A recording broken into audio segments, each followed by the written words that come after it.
Corona से जंग ने हमारे जंग लगे सिस्टम की परतें खोल दी। काश हमारी आंखें भी खुले। यूं तो ऐसा में किसी का भी कोई भी करीबी जब जाता है तो उसकी व्यक्तिगत क्षति का दर्द केवल वही समझ सकता है। लेकिन रोहित सरदाना जैसी धरोहर जब कोरोना त्रासदी के चंगुल में आती हैं तो ये हर किसी के लिए व्यक्तिगत क्षति जैसा होता है। ऐसी हताशा के क्षणों में हिम्मत और ढाढ़स बनाए रखना आसान नहीं होता, लेकिन मानसिक रूप से हमें मजबूत बने रहना है और इस लड़ाई को लड़ना और जीतना है।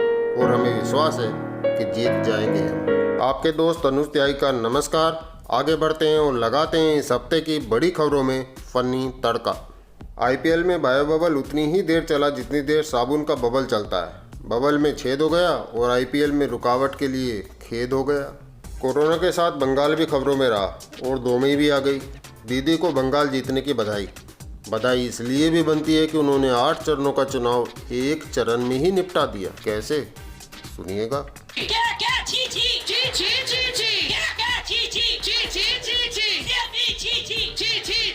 बंगाल में भी कांग्रेस ने अपने प्रदर्शन को बरकरार रखा। कांग्रेस की हालत देश में एसबीआई के एटीएम जैसी हो गई है। मिलेंगे हर जगह लेकिन खाली।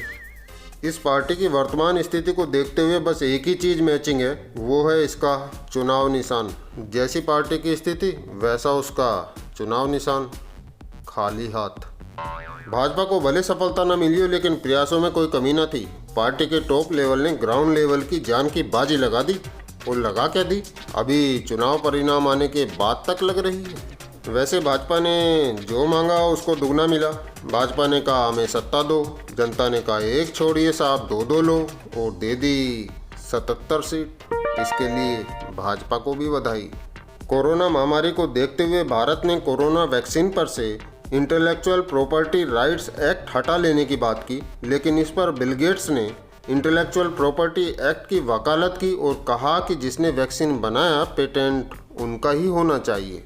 बिल साहब ने ऐसा बयान देकर खुद को बुल बताने की कोशिश की, लेकिन दुनिया भर की थू होने के बाद उनका यह बयान बुलशिट ही साबित हुआ। और एक तो करेला ऊपर से नीम चढ़ा। बिल साहब को अपनी शादीशुदा जिंदगी 27 साल बाद फॉर्मेट करनी पड़ी। हो सकता है कोई वायरस घुस आया हो। अब उस वायरस का वैक्सीन ढूंढ लीजिए बिल साहब और पेटेंट जरूर करा लीजिएगा। और अपने पूनावाला जी ऐसे मौके पर लंदन रवाना हो गए। हालांकि बिल गेट्स जी का बयान और पूनावाला जी की रवानगी लगभग एक ही समय की घटनाएं हैं, लेकिन इनमें कोई सीधा संबंध नहीं है। वैसे कृत उल्टा है तो संबंध भी सीधा कैसे हो सकता है। उधर वुहान में स्ट्रॉबेरी फेस्टिवल मनाया गया जिसमें हजारों लोगों ने शिरकत की। वैसे चमगादड़ वालों से स्ट्रॉबेरी इतनी इज्जत पाकर धन्य हो गई होगी। दोस्तों, कोरोना का प्रकोप अभी जारी है। सतर्कता और हौसला बनाए रखिएगा। सीमित संसाधनों में बेहतरीन परिणाम देना ही हमारी पहचान है।